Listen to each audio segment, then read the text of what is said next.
अस्सलामुअलैकुम, welcome back to my channel. कैसे हैं आप सब? यकीनन आप सब खैरियत से होंगे। और आज काफ़ी दिनों के बाद मैं ये व्लॉग अपलोड कर रही हूँ। पिछला व्लॉग मैंने तकरीबन 2 हफ्ते पहले अपलोड किया था।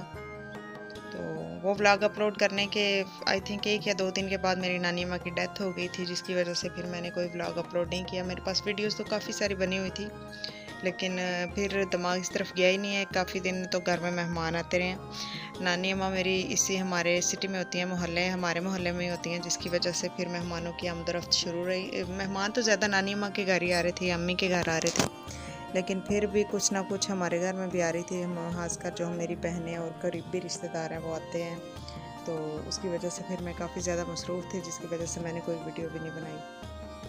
तो आज से तकरीबन हफ़्ता पहले मैंने कोशिश की थी कि मैं कोई वीडियो अपलोड कर दूं। काफ़ी दिन गुजर चुके हुए थे, लेकिन जब मैं उसका वॉइस ओवर करने लगी तो उसको मैंने तकरीबन 10 दफ़ा मैंने उस वीडियो पे वॉइस ओवर किया, और फिर मैंने उसको डिलीट करके वीडियो ही डिलीट कर दी। क्योंकि मुझे समझ ही नहीं आ रही थी कि क्या बोलूँ क्या करूँ। तो फिर मुझे यही बेहतर लगा कि जब उनके 10वें 40वें का ख़त्म हो जाएगा उसके बाद फिर मैं कोई वीडियो अपलोड कर दूँगी। नानी माँ की डेथ की वजह से काफ़ी सारे मेहमान भी आ रहे थे अम्मी के घर में, नानी माँ के घर में। मेरे घर में तो सिर्फ मेरी जो बहनें और ये करीबी रिश्तेदार हैं वही बस आते रहते थे। तो ये जब इस तरह के मेहमान आ रहे हो या इस तरह की रूटीन चल रही हो, फिर समझ नहीं आती कि क्या करना है। और मतलब ब्लॉगिंग की तरफ तो बिल्कुल ध्यान ही नहीं गया उन दिनों में। तो अभी फिर मैं फिर से दोबारा स्टार्ट कर रही हूँ, और अभी भी मैंने इस वीडियो पे पता नहीं कितनी दफ़ा वॉइस ओवर किया। अभी वॉइस ओवर कर रही हूँ, पता नहीं ये भी पूरा होगा या नहीं। तो मुझे समझ ही नहीं आ रही कि कैसे बोलूँ क्या बोलूँ। काफ़ी दिन गुजर गए हुए हैं, रूटीन में आते आते इंसान को काफ़ी टाइम लग जाता है। यहाँ पे जी मैंने बनाए थे शवारमा सैंडविच। तो ये हमारे घर में मैंने फ्रिज में रखी हुई थी। शवारमा ब्रेड लाए थे हम, जब हमने सारी ग्रॉसरी की थी उसी वक्त ये लेके आए थे शवारमा बनाने के लिए। लेकिन उसके बाद हालात ही ऐसे पैदा हो गए कि कोई इस तरह की कोई फ़ास्ट फूड या कोई ऐसी चीज़ बनाई नहीं है घर में। तो फिर मुझे ख्याल आया कि मैं इसके सैंडविच बना लेती हूँ। तो मैंने अपने हस्बैंड से मंगवाई चीज़, और बड़े मज़ेदार सैंडविच बने थे ये। और यहाँ पे जो मेरा दराज से पैकेज आया था, ये मैंने फ़र्स्ट टाइम ऑर्डर किया था दराज से। और ये ट्रैक सूट था, ये मैंने अपने हस्बैंड के लिए ऑर्डर किया था। साइज़ भी बिल्कुल ठीक था, और दूसरे नंबर पे इसकी जो स्टफ़ है वो बहुत ज़्यादा हाई क्वालिटी तो नहीं था, लेकिन 1000 इसकी प्राइस 1000 के लिहाज से बिल्कुल परफेक्ट था। इतना नहीं ख़राब भी नहीं था कि पहना ही ना जा सके, और इतना अच्छा भी नहीं था कि इसको बहुत लंबा अरसे तक यूज़ कर सकें। लेकिन फिर भी अच्छा स्टफ़ था इसका, प्राइस के लिहाज से काफ़ी बेहतर था। तो मैं भी वही चेक कर रही थी, और मुझे अपनी वो जो पहली शॉपिंग है वो मतलब एक्साइटमेंट भी होती है बंदे को, और अगर ख़राब हो जाए तो फिर उसका दुख सारी ज़िंदगी नहीं जाता कि ज़रा से कुछ ऑर्डर किया पहली दफ़ा और वो भी चीज़ ख़राब निकली। तो आज जी हम जा रहे थे लाहौर, और ये नानी माँ का जिस दिन 40वां था उससे एक दिन पहले वारिस की फैमिली में उनके भतीजे लगते हैं, तो उसने खुदकुशी कर ली थी। तो हम वहीं पे जा रहे थे, और खुदकुशी की वजह उसकी 9th का रिज़ल्ट था, क्योंकि 9th क्लास में उसकी 2 सब्जेक्ट में सप्ली आ गई, जिसकी वजह से पहले उसके दोस्तों ने उसको टीज़ किया। उसके बाद जब घर गया तो उसकी अम्मी ने उसको डांटा। और वैसे मेरे ख्याल से माँ बाप तो डांटते ही हैं ऐसी चीज़ों पे, और ख़ास तौर पे वो जिनके बाप सर पे नहीं होते। वो बच्चा यतीम था, तो माँ ने बाज़ पुरस करनी थी। हम बच्चों में भी आजकल बर्दाश्त बिल्कुल ख़त्म हो चुकी हुई है। तो या शायद वो बच्चा काफ़ी ज़्यादा स्ट्रेस में था, क्या पता उसने बहुत अच्छी मेहनत की हो, बहुत अच्छे उसने पेपर दिए हों अपनी तरफ से, और वो फेल हो गया था, या वो पता नहीं स्ट्रेस में था, क्या वजह थी, उसने अपने आप को गोली मार ली थी और उसकी डेथ हो गई। हम वहीं पे लाहौर गए हुए थे, अभी लाहौर से हम उनके घर आए थे, और अभी हम वापस घर की तरफ ही जा रहे थे। और यहाँ पे ये चीज़ें मुझे बड़ी अट्रैक्ट कर रही थी, मैंने सोचा कि चलो इसकी मैं वीडियो बनाती हूँ।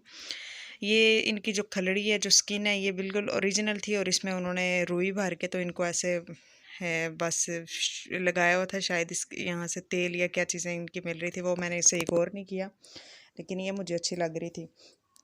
और जी जब हम गुजरांवाला वापसी पे पहुँचे तो उधर जी हम यहाँ पे स्टक हुए हुए ट्रैफिक जो है, रोड बिल्कुल ब्लॉक थी, जिसकी वजह से हम बिल्कुल स्टक हम हो अभी गए गांव घूमने के लिए निकले हैं। और ये भी शुक्र है कि एक जेठ का घर गुजरांवाला था, और हम फिर यहाँ पे रात गांव में हमने उधर छोटी स्टे छोटी किया दुकानें था। को मैं बड़ी और दुकान मेरे भी नहीं मिल हस्बैंड रही, बाहर गली में छोटी छोटी सैर दुकानों करने पे के भी लिए काफ़ी निकले हुए कुछ थे है। गाँव की।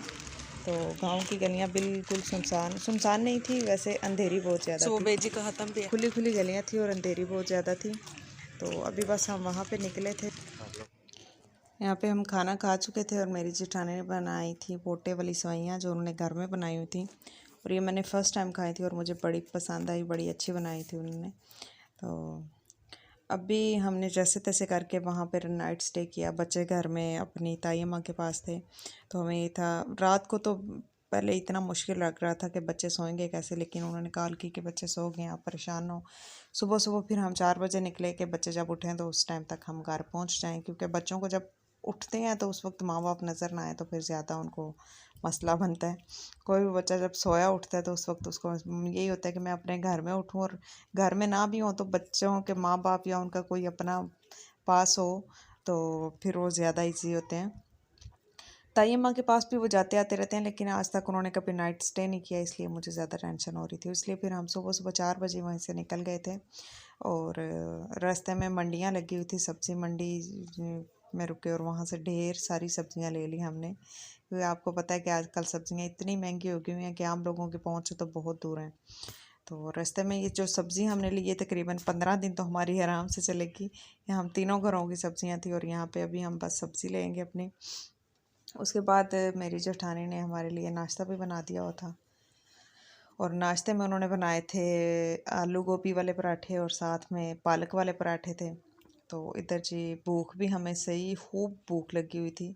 रास्ते में जब सफ़र में बंदा होता है तो उस वक्त यही होता है कि चलो रास्ते में हम कर लेंगे नाश्ता, लेकिन रास्ते में कोई नहीं किया था, और यहाँ पे फिर हमने खूब नाश्ता किया और उसके बाद मैं घर आ गई।